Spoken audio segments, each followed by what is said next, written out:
kabutihan, mahahanap kung saan-saan.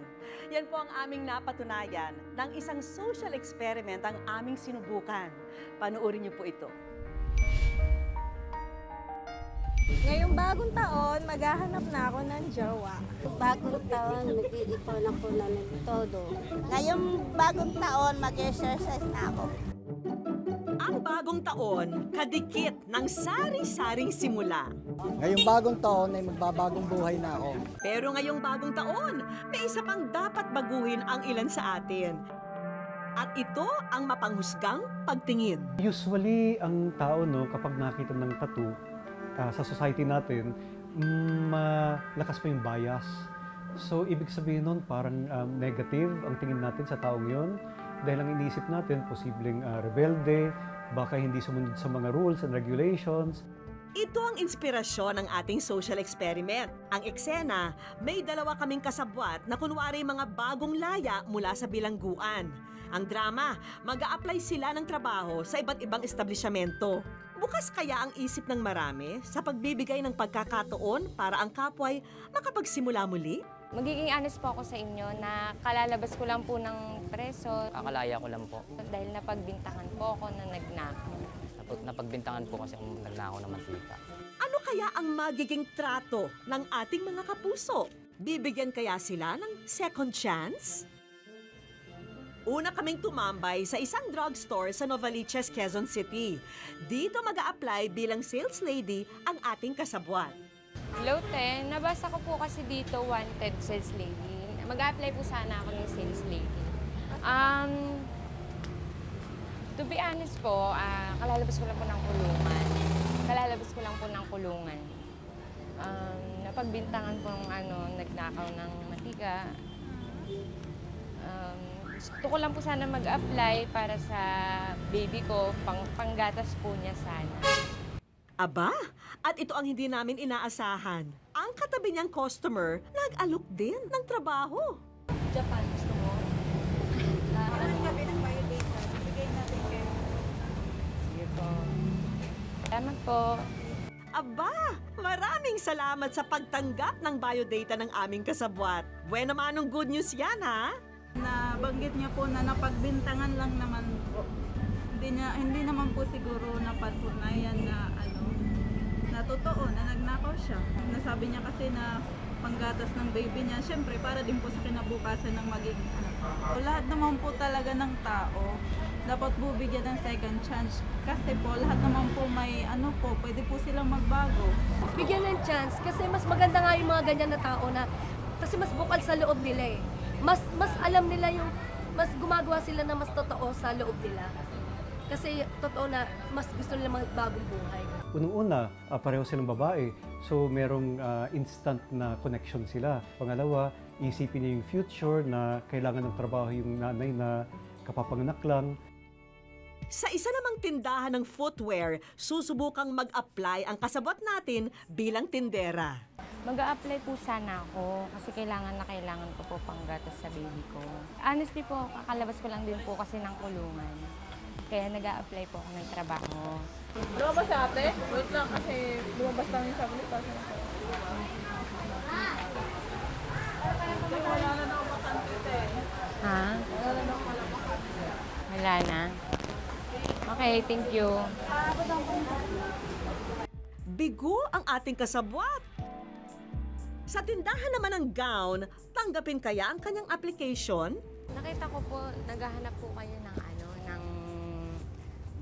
trabador po dito. Mag-a-apply po sana ako. Hindi na po kayo tumatanggap. Baka sa susunod sa February. Denied pa rin ang ating aplikante. So, normal lang na magduda. Ang tawag doon, giving the person the benefit of the doubt na baka totoo, pero posible rin na talagang nagkasala siya. So, in that case, siguro pag-iisipan muna nila kung tatanggapin nila yun. Sa ukayang ito kaya, may tatanggap na sa kanyang biodata? Roll camera. Nabasa ko po sa labas, naghahanap po kayo ng sales lady. Baka pwede pong mag-apply. Pasa ka na lang kayo dito. Ako. Actually po, kalalabas ko lang ng kulungan. Kailangan ko ng pera kasi kailangan kong magpagatas ng baby ko. Kaya nag-a-apply po ako. Biodata mo ba? Ito po. Kailangan ko kasi ng pera, te. Kasi kalalabas ko lang ng kulungan, pinangutang pa yung pang piyansa. Nagnakaw po ako eh. Inakusahan ako nagnakaw. Naalin? Ang mantika. Mantika. Ba't po kayo natatawa? Seryoso po ako. Mantika lang? Po? Mantika? Opo. Patawag na lang. Tatawag na lang po. Tawagan ka na lang pag ano. Sige po, salamat po ah. Basta ibigay pa namin yung ano mo ba dito. Saan ka ba Salamat. umuwi? Dito po, sa may malapit lang. malapit lang din naman po. Ayan! At tinanggap ang biodata ng ating kasabwat. Magandang first step na yan. Hindi namin siya pinag-isipan ng masama. Kailangan lang tulungan. Sa isang notary public office naman, mag-a-apply ang ating kasabwat na lalaki. Pagpasok niya, ito na ang mga sumunod na eksena. Nakakawa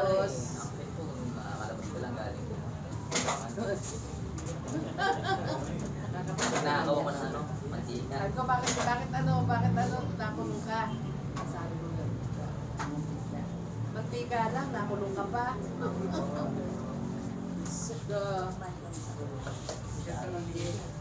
Kasi actually, naka-hire na kami ng so ngayon wala pang available.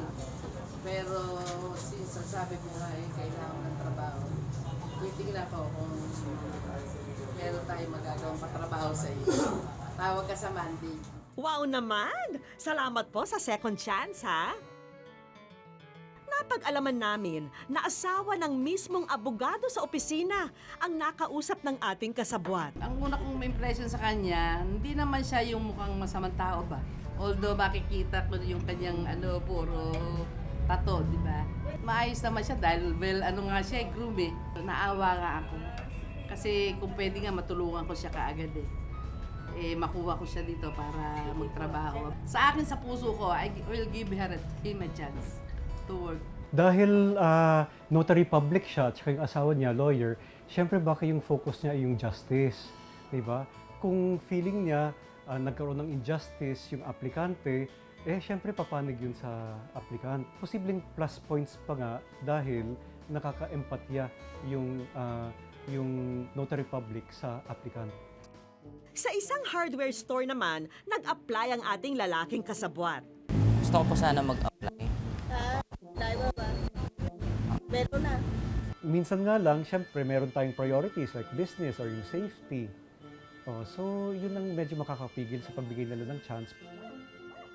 Kung barbero naman kaya, pasok ba ang kanyang drama? Boss, nakita ko yung nyo sa Wanted Barbero. Nag-apply sana ako kung ano. Actually, ko lang din eh. Malaya ko lang din galing kulungan. Sige, boss. Thank you, boss. Salamat. Hindi kwentong barbero, totoo na nga at tinanggap ang bitbit na biodata ng ating kasabwat. Parang nakikita ko rin kasi sarili ko sa kanya habang nag-a-apply. Ganun. Ako rin kasi may tattoo rin.